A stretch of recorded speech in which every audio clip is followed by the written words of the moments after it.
Andito yung Hornets head coach Charles Lee mga idol, tapos ang nagtatanga naman ng bola para sa Warriors ay si Draymond. Ngayon po ay may gagawin si Green dito na mapapareklamo tong coach ng Hornets. Gawain naman na to ng Warriors mga idol, yung si Draymond ang naghahawak ng bola tapos nag-aabang lang siya ng mapapasahan. At si Podziemski nga po ito ngayon kung saan pinasa na nga po ni Green ang bola dyan. Disclaimer ko lang mga idol na hindi po natin hinhate ang Warriors dito. Tamang bagay lang to na pwede nating mapag-usapan sa mga komento.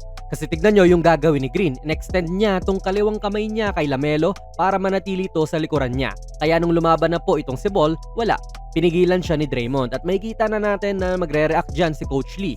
Pati si Miles Bridges po, kita natin na may gesture kung bakit ganon at walang tawag si ref. Hindi tayo nag-hate mga idol pero tuloy na lang din natin kasi may nakita pa tayo sa sequence na ito.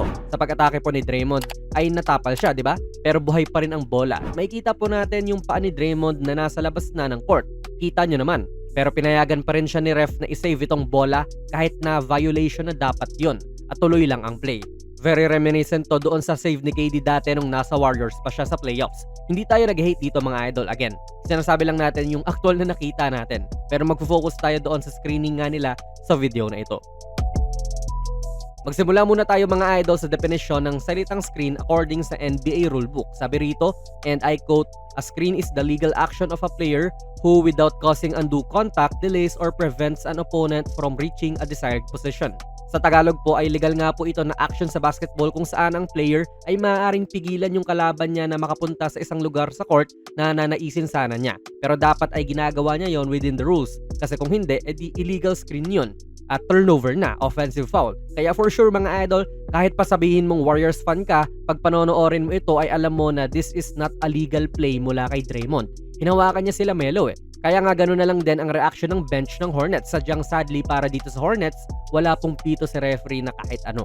Pero heto, feel ko nga po ay smart play to mula kay Green Nakabasa na lang din talaga to sa referee kung pipituhan niya o hindi. Kasi magbibigay muli siya ng off-ball screen, this time naman ay kay Steph. At sa mga moment po na ito ay hindi pa siya nakapustura ng screen, kita niyo naman. Pero alam na nga ng mga tao na screen ang gagawin niya dyan o mga harang. Kaya nga ang defender ni Steph ay sumusubok ng iwasan agad yung screen kuno ni Draymond. Pero kaya feel ko ay hindi po ito natatawagan kasi nagbumukang pumipwesto lang si Green dyan sa may tres at hindi po nagsiscreen. Kasi sure ako kung nakapustura siya ng screen dyan, ito po yung postura ng screen, tapos gumagalaw pa siya dyan ay tatawagan talaga siya ng moving screen. Kaya medyo glitch tong ginagawa ni Draymond. Sa tingin nyo mga idol, illegal screen ba yan o goods lang? Let me know in the comments. Kasi may kita natin dito na gagawa po si Draymond ng isang tunay na screen. Nalalapit siya kay Steph tapos i-establish niya yung sarili niya. Tapos hindi gagalaw ang paa. Ganyan dapat ang screen mga idol na normal. Pero it seems like nakakapag-glitch nga po si Draymond sa mga ganitong screen niya pero hindi naman talaga screen. Ang hirap tawagan Kasi ang ginagawa niya dyan ay pumupunta lang din naman sa space na legal siyang pumunta. And at the same time ay nahaharangan niya yung humahabol kay Steph sa pagpunta nga niya sa space na iyon. Nung nagpostura siya ng screen, ayan, hindi naman na din siya gumalaw. Kaya tila glitch nga po ang ginagawa ni Draymond sa screen niya. Ito, let me know mga idol kung illegal ba ito o hindi. Kasi para sa akin dapat sa mga oras po na ito ay hindi nagagalaw si Green.